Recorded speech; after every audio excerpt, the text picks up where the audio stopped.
kita masuk dalam pengertian.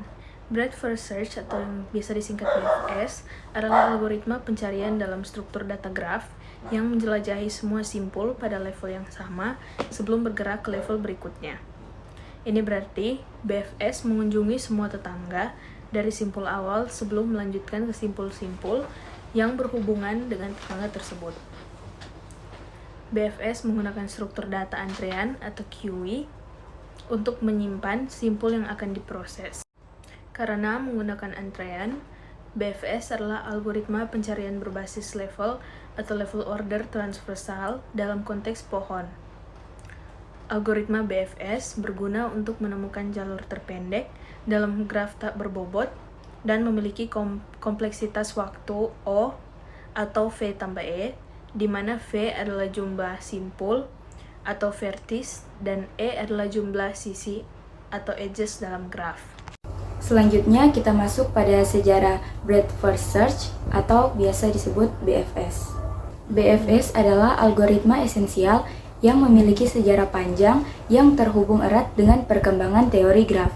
Dari kontribusi awal Euler hingga formalitas Olemore, BFS telah menjadi alat penting dalam analisis graf dan aplikasi komputer. 1. Awal teori graf dikemukakan oleh Leonhard Euler pada tahun 1736. Perkembangan awal teori graf dimulai dengan karya Leonhard Euler yang menyelesaikan masalah jembatan Königsberg yang secara efektif memperkenalkan konsep graf. 2. Pengembangan teori graf dikemukakan oleh Julius Peterson pada tahun 1891. Matematikawan Julius Peterson memajukan studi tentang graf dengan karya-karyanya, meskipun BFS belum didefinisikan secara formal. Lanjut, dikemukakan oleh Dennis Koenig pada tahun 1936. Buku Theory of Graphs oleh Dennis Koenig mengukuhkan dasar-dasar teori graf sebagai disiplin ilmu yang terpisah. 3. Pengenalan BFS dikemukakan oleh Edward F. Moore pada tahun 1959. Algoritma BFS pertama kali dijelaskan secara formal oleh Edward F. Moore. Moore menggunakan BFS untuk menentukan jalur terpendek dalam graf yang mempresentasikan keadaan dan transisi dalam mesin keadaan. 4. Pengakuan dalam ilmu komputer. Tahun 1970-an, pada periode ini, literatur akademik dan buku teks mulai secara luas memasukkan BFS sebagai bagian dari kurikulum. Kita masuk dalam penerapan algoritma Breadth First Search atau BFS dalam suatu sped ke titik evakuasi saat bencana alam dari S ke node T menggunakan algoritma BFS. Pertama-tama kita menggunakan struktur data queue. Lalu kita mengunjungi setiap tetangga node dan mengecek apakah node tersebut adalah solusinya atau tujuannya. Di sini sebagai contoh, titik pertamanya adalah S dan tetangganya adalah A dan B. Jadi A dan B dimasukkan ke dalam antrian. Lalu kita membuang S dan A menjadi antrian pertama dan A tetangganya itu C dan D. Namun C dan D itu bukan solusinya ataupun tujuannya. Maka kita kembali lagi ke B. Nah, B tetangganya C dan D. Namun C dan D sudah berada di Q, jadi sudah ada, jadi tidak bisa ditambahkan lagi. Jadi kita buang saja B.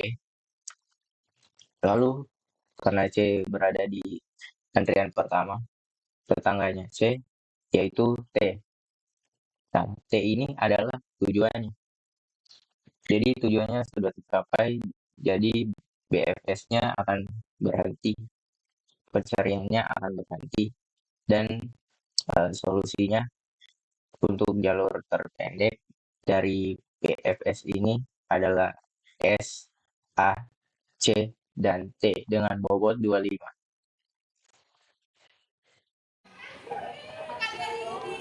Baik, kita masuk dalam kelemahan dan kelebihan dari BFS ini. Yang pertama kita masuk dalam kelebihan. Kelebihannya adalah eksplorasi sistematis. BFS menjelajah node satu tingkat sebelum beralih ke tingkat berikutnya.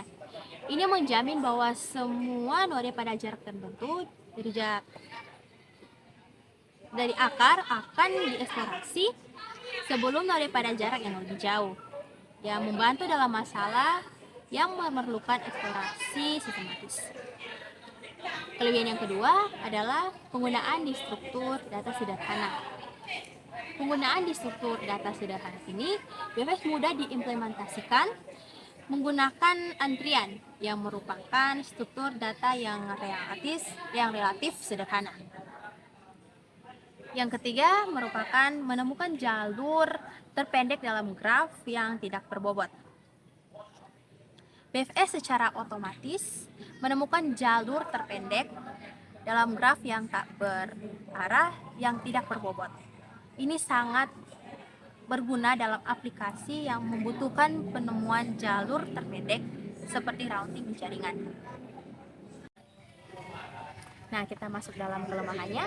Kelemahan dari BFS ini adalah konsumsi memori yang tinggi. BFS dapat mengonsumsi banyak memori karena perlu menyimpan semua node pada tingkat tertentu sebelum beralih ke tingkat berikutnya. Untuk graf besar atau pohon dengan banyak node ini bisa menjadi masalah besar. Baik yang kedua, tidak mengatasi berat keting. Nah, BFS ini tidak dapat digunakan untuk menemukan jalur terpendek dalam graf berbobot. Yang ketiga adalah waktu eksekusi. BFS ini bisa memakan waktu yang sangat lama pada graf yang besar karena eksplorasi semua node dan graf.